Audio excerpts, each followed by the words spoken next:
ಸಾರ್ವಜನಿಕ ಗಣೇಶೋತ್ಸವ ಸಮಿತಿ ಮಣಿಪಾಲದ ವತಿಯಿಂದ ಗಣೇಶೋತ್ಸವದ ಪ್ರಯುಕ್ತ ಆಯೋಜಿಸಿದ್ದ ವಿವಿಧ ಸ್ಪರ್ಧೆಗಳ ಬಹುಮಾನ ವಿತರಣಾ ಸಮಾರಂಭ ನಡೆದಿದೆ. ಮಣಿಪಾಲದ ಸಿಂಡಿಕೇಟ್ ಬ್ಯಾಂಕಿನ ಗೋಲ್ಡನ್ ಜುಬಿಲಿ ಸಭಾಭವನದಲ್ಲಿ 42ನೇ ವರ್ಷದ ಸಾರ್ವಜನಿಕ ಗಣೇಶೋತ್ಸವ ಆಚರಿಸಲಾಗ್ತಾ ಇದ್ದು, ಆ ಪ್ರಯುಕ್ತ ಗಣೇಶನ ಚಿತ್ರ ಬಿಡಿಸುವ ಸ್ಪರ್ಧೆ, ಛದ್ಮವೇಶ ಸ್ಪರ್ಧೆ ಆಯೋಜಿಸಲಾಗಿತ್ತು. ಗಣೇಶನ ಚಿತ್ರ ಬಿಡಿಸುವ ಸ್ಪರ್ಧೆಯಲ್ಲಿ ಜಿಲ್ಲೆಯ ವಿವಿಧ ಶಾಲಾ ಕಾಲೇಜುಗಳ 400ಕ್ಕೂ ಹೆಚ್ಚು ವಿದ್ಯಾರ್ಥಿಗಳು ಸ್ಪರ್ಧೆಯಲ್ಲಿ ಭಾಗವಹಿಸಿದರು.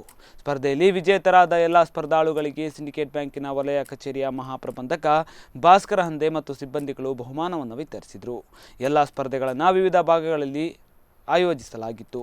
ಧಾರ್ಮಿಕ ಕಾರ್ಯಕ್ರಮದ ಜೊತೆಗೆ ಕಲೆ ಮತ್ತು ವಿದ್ಯಾರ್ಥಿಗಳ ಪ್ರತಿಭೆಗೆ ಪ್ರೋತ್ಸಾಹ ನೀಡುವ ದೃಷ್ಟಿಯಲ್ಲಿ ವಿವಿಧ ಸ್ಪರ್ಧೆಗಳನ್ನು ಮಣಿಪಾಲದ ಸಾರ್ವಜನಿಕ ಗಣೇಶೋತ್ಸವ ಸಮಿತಿ ವತಿಯಿಂದ ಆಯೋಜಿಸಲಾಗ್ತಾ ಇದೆ. ಸಿಂಡಿಕೇಟ್ ಬ್ಯಾಂಕಿನ ಗೋಲ್ಡನ್ ಸಭಾಂಗಣದಲ್ಲಿ 3 ದಿನಗಳ ಕಾಲ ವಿಘ್ನ ನಿವಾರಕನನ್ನು ಆರಾಧಿಸಿ ವಿವಿಧ ಸಾಂಸ್ಕೃತಿಕ ಕಾರ್ಯಕ್ರಮಗಳನ್ನು ಆಯೋಜಿಸಲಾಗುತ್ತೆ. 3ನೇ ದಿನ ಭವ್ಯ ಮೆರವಣಿಗೆಯೊಂದಿಗೆ ವಿಸರ್ಜನಾ ಕಾರ್ಯಕ್ರಮ ನಡೆಯಲಿದೆ. 2ನೇ ದಿನದ ಸಾಂಸ್ಕೃತಿಕ ಕಾರ್ಯಕ್ರಮದ ಅಂಗವಾಗಿ ಮಂಗಳೂರಿನ ಹೆಜ್ಜೆನಾದ ತಂಡದಿಂದ ಗಾನ ನಾಟ್ಯ ಕಾರ್ಯಕ್ರಮವನ್ನು ಆಯೋಜಿಸಲಾಗಿತ್ತು.